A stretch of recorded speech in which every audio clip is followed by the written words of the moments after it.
Welcome back to my YouTube channel, My Backyard Hobby. For today's video, mga backyard, pakita ko sa inyo ang aking gagawin dito na deodorizer or yung pangalis ng amoy sa mga ano ba yun, dumi ng ating mga alaga. Could be goats, cows, chickens, and other animals, mga backyard. At itong formula na ito ay simple-simple makukuha natin sa ating paligid na libre at epektibo dahil ito ay nakita ko dito sa isang magsasaka, one of farmers here sa Thailand, na ito ang kanyang ginagawa. Kaya walang amoy yung kanyang babuyan, walang amoy yung kanyang ano ba yun, inaalagaan ng mga hayop. And so if you did not subscribe yet to my channel, please subscribe, like, share ng aking mga videos. Don't forget to click the notification bell so that you will be updated for my next video.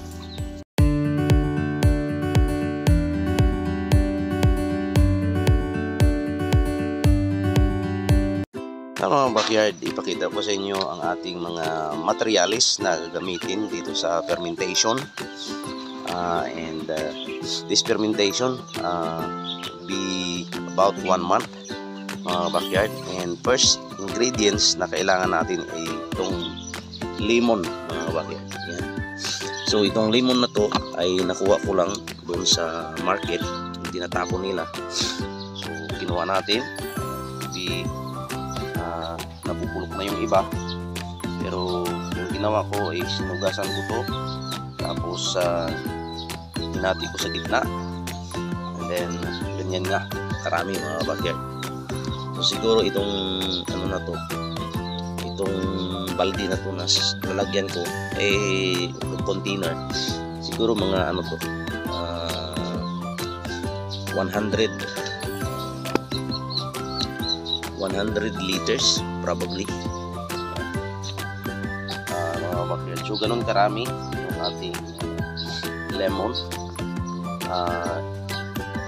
Pwede kalamansi, basta yung may asim, mga backyard, yung mga maasim na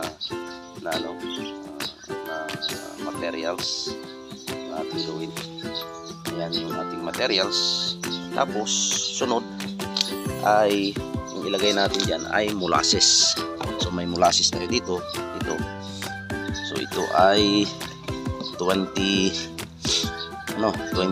liters o 20 kilos, pero mga ano lang, ang ilagay ko dyan ay mga 5 kilos, mga backyard. Lagay natin.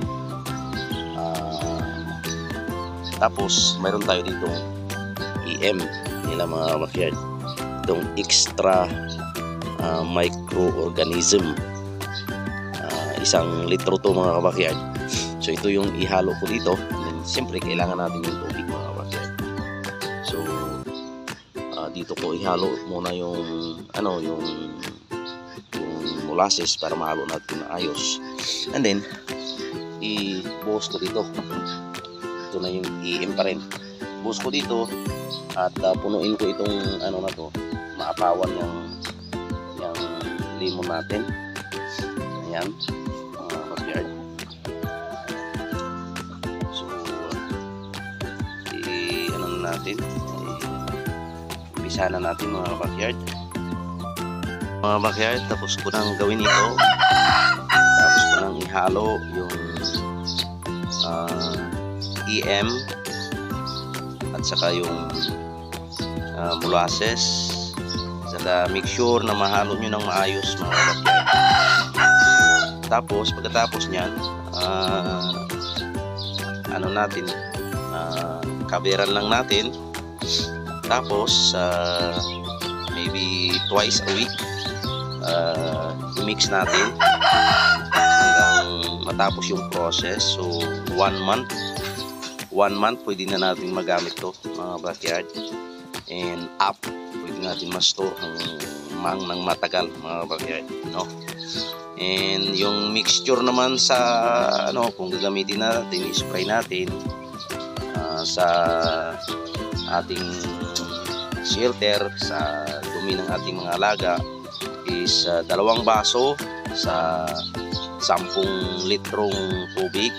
Lagay natin sa sprayer, tapos pwede natin i-spray sa paligid, direct sa dumi ng ating mga alaga. And malaman natin mga kabakyard at makita natin na wala tayong maamoy na amoy ng dumi ng ating mga alagang kambing or iba pang mga alaga natin, mga kabakyard. Kasi nakita ko mismo doon sa isang nila dito, isang nag-aalaga ng baka at saka mga manok, mga kabakyard. So kung halimbawa yung inyong fermentation is parang may amoy siya, ang ibig sabihin na kulang yung ating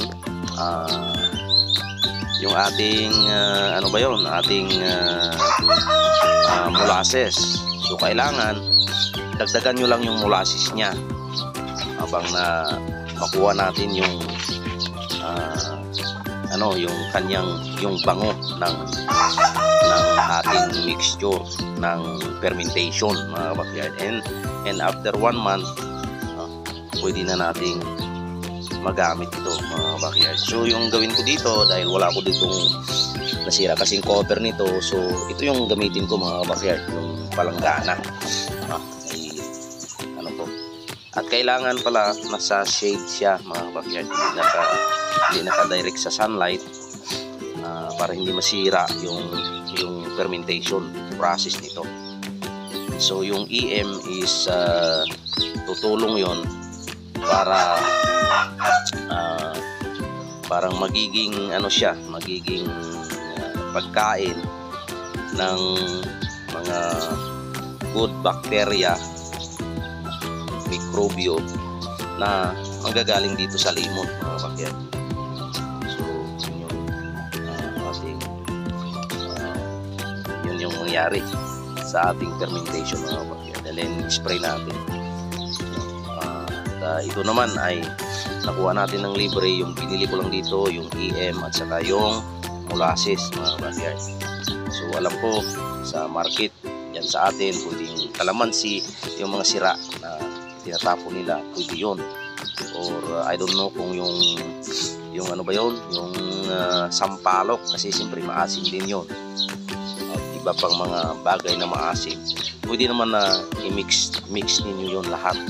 At yun yung i-permit ninyo, mga backyard. So kabiran ko na to, mga backyard. Tapos every other day i-mix lang natin hanggang sa maabot natin yung 1 month na fermentation at pwede na natin magamit yung tubig niya, mga kabakyard. I-mix din natin sa tubig at yun yung spray natin. Tapos na natin yung process, mga kabakyard. Kabiran ko na to at yun lang, nilagay ko yung palanggana sa taas, saka linagyan ko ng hollow blocks para hindi mabuksan ng ating mga manok na alaga dito, hindi na makuha itong pangtakip natin. And from time to time, check ko ito every other day, tapos mix para maganda yung fermentation niya, mga kabakyard. So maraming salamat sa inyong panonood, suporta ng aking YouTube channel. And dito na lang natin tatapusin itong isa na naman sa mga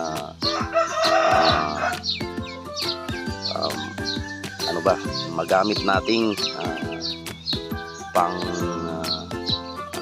kuha ng amoy, pang alis ng amoy sa mga bahay, tirahan ng ating mga alaga. God bless.